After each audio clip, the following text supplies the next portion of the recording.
Every year, roughly 35 million people board cruise ships around the world, and a surprising number of them are carrying hidden vodka in their shampoo bottles. Onboard beverage sales are the single most profitable product category in the entire cruise industry, beating out casinos, spas, and shore excursions. Onboard spending accounts for roughly 30 to 38% of a cruise line's total revenue, and drinks sit right at the top of that pile. So when passengers try to smuggle their own booze aboard, they're not breaking some silly rule. They're threatening a multi-billion-dollar business. And in 2025, cruise lines stopped playing nice about it. Carnival started issuing lifetime bans over TikTok videos. Security teams began ripping open soda 12-packs at the terminal, and new AI-powered X-ray machines started rolling into cruise ports across North America. But here's the twist that makes this whole story fascinating. The scanners can see every bottle in your luggage, but they still can't tell whether it's filled with vodka or plain water. So what actually happens if you try to sneak alcohol on a cruise? Let's find out. The best place to start is with the people who got caught in the most public way possible. In March 2025, a woman named Courtney Murley boarded the Carnival Conquest for a Bahamas voyage. She brought hidden alcohol in rum runner pouches, tucked inside tampon wrappers and toiletry bottles. And she got away with it. The ship's security didn't catch a thing. But Courtney made one critical mistake. After the cruise, she posted a TikTok showing off everything she'd smuggled aboard. The video hit over 308,000 views. Carnival's social media team picked it up after cruisers forwarded the video to brand ambassador John Heald, and in May 2025, she received a letter from a Carnival staff investigator imposing a lifetime ban. She later claimed the whole thing was satirical and the containers held juice. Carnival didn't buy it, and she wasn't the only one. A bride-to-be who goes by Maddie on TikTok made an even bigger mistake.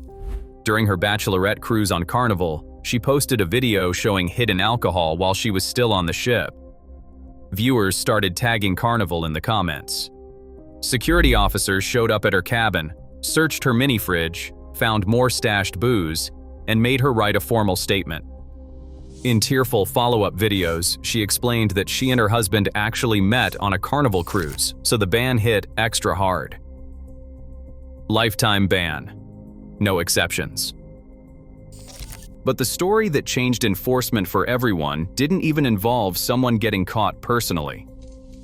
In mid-2024, a TikToker demonstrated how to razor open a sealed 12-pack of soda, swap the cans for beer, and reseal the whole thing with super glue.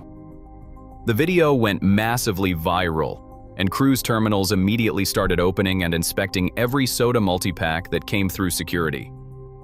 Carnival's John Heald publicly warned passengers about posting smuggling methods online, essentially saying that the cruise line has known about these tricks for years and that bragging about it on social media is, in his words, absolutely ridiculous. So the TikTok era turned alcohol smuggling from a quiet cabin trick into a spectator sport, and cruise lines responded by turning their security teams into social media detectives. Now, let's talk about the methods people actually use, because some of these are surprisingly creative. The most popular option by far is rum runner flasks. These are flexible plastic pouches that hold anywhere from 8 to 32 ounces, seal with screw caps, and lie completely flat inside checked luggage. You can buy starter kits on Amazon with multiple sizes and a funnel included. The idea is that they won't produce the telltale bottle silhouette on the X-ray screen. And sometimes they work. Cruise forums are full of side-by-side posts from passengers who sailed through security and passengers who watched their stash get pulled from their bags on the same ship. Then there's the mouthwash bottle trick, which is probably the oldest method in the book. Passengers empty a bottle of Listerine, fill it with clear spirits, and add green food coloring to make it look legit. Some people go further and buy commercially made fake toiletry sets, labeled as shampoo and conditioner, that can hold up to 80 ounces total. Security staff are trained to open and smell suspicious bottles at inspection, so this one carries a real risk of the world's most awkward conversation at the security checkpoint.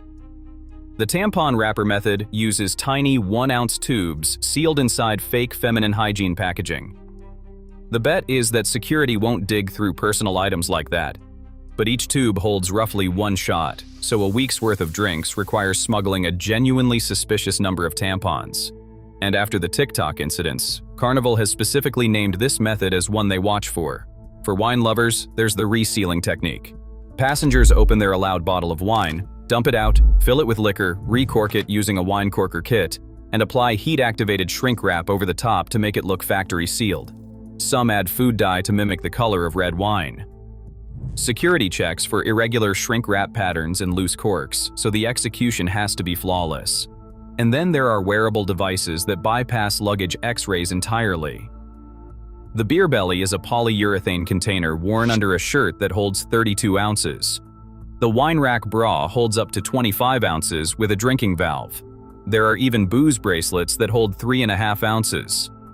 Since cruise terminals use walk-through metal detectors rather than full-body scanners, non-metallic containers worn on the body can sometimes pass through undetected. But before you get any ideas, let's talk about what's waiting on the other side of that security checkpoint, because the technology is more advanced than most people realize. Cruise terminals use dual-energy X-ray systems that pass 2 energy levels through your luggage to calculate the atomic number of every material inside. The screen shows a tricolor display where organic materials like clothing, food, and liquids appear orange, light metals show green, and dense metals appear blue. Bottles light up immediately. The silhouette is unmistakable. In 2019, Carnival ordered 91 VODI 3D perspective scanners across 9 North American ports. These machines merge multiple X-ray shots into a single image, eliminating blind spots that older 2D scanners missed. And in April 2025, Smiths Detection announced their newest model, the SDX64, being supplied to multiple major cruise lines, featuring AI-powered deep learning that automatically flags suspicious items in real time. Sounds like game over for smugglers, right? Not exactly. Here's the critical limitation that makes this whole cat-and-mouse game possible. Standard X-ray technology cannot chemically distinguish between specific liquids. Academic research confirms that current screening systems can detect containers, but not the type of liquid inside them. Water, vodka, juice, and mouthwash all register as organic materials in the same color range on the screen. So when your bag gets flagged, it comes down to human judgment. And the human methods are surprisingly low-tech. Security workers open bottles and smell the contents. They shake water bottles because alcohol produces smaller bubbles that dissipate differently than water. They check wine bottle seals for signs of tampering, and after the TikTok soda can incident, they now open multi-packs to verify every can inside. It's worth noting that cruise terminal security is nothing like airport security. There are no full-body scanners, no requirement to remove shoes or belts, no liquid size restrictions, and no need to take laptops out of bags. Security is operated by private companies rather than federal TSA agents, regulated under Coast Guard rules rather than aviation regulations. Some ports deploy drug-sniffing K9 units, particularly at Carnival terminals, but those dogs are trained for narcotics and explosives, not your hidden rum. So the scanners can see bottles but can't identify what's inside. The real detection comes down to a security worker's nose, a suspicious bottle shape, or increasingly your own social media posts. Which raises the obvious question: why do cruise lines care this much about a few bottles of rum? The answer is money. A lot of money. Frits van der Werf, Vice President of Food and Beverage Experience at Holland America Line, confirmed that beverages are the #1 profit center on board, ahead of everything including shops, shore excursions, casino, and spa.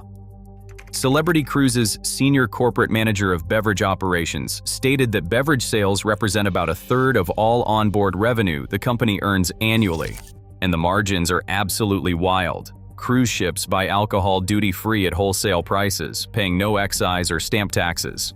A cocktail that costs the cruise line roughly $1.50 to $2.50 in ingredients sells for $12 to $14 before an automatic 18 to 20% gratuity is added on top. That's a 500 to 800% markup on cocktails.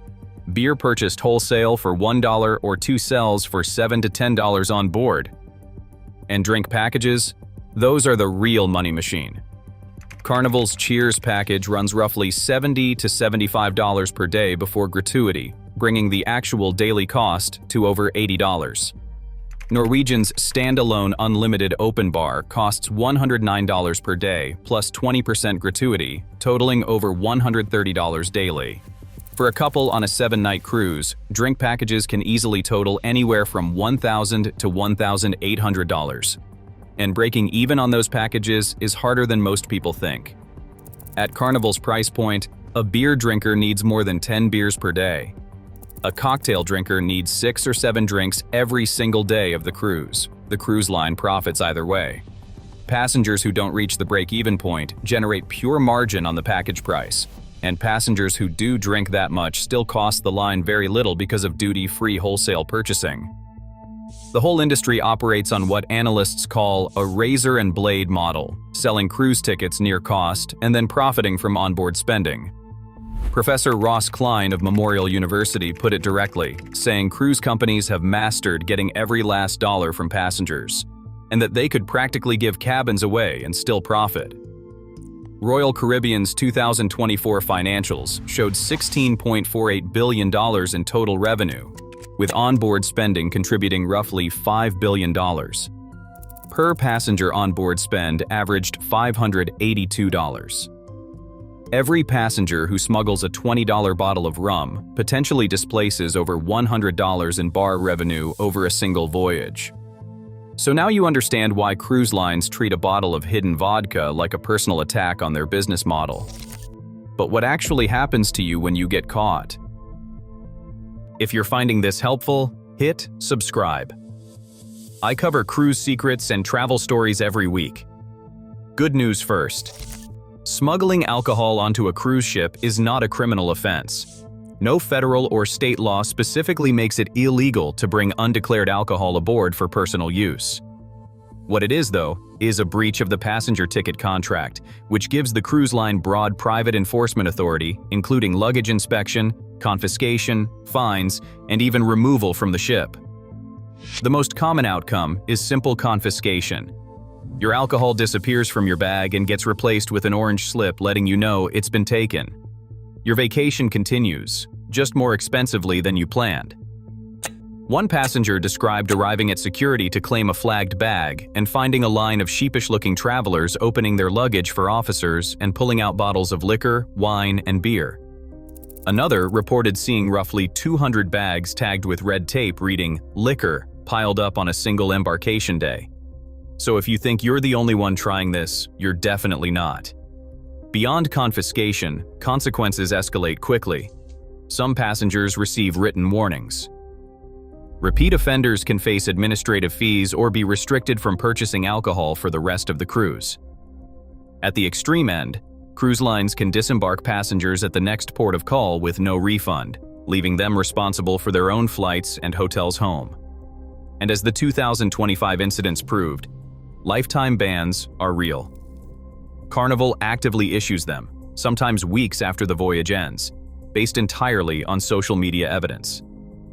The one scenario where legal trouble enters the picture is providing alcohol to minors. On U.S. departing ships, the drinking age is 21, and supplying smuggled alcohol to anyone underage could trigger criminal liability. Now here's what makes this story especially relevant right now. The enforcement is getting tighter, and it's happening fast. Carnival's social media monitoring program became the headline story of 2025.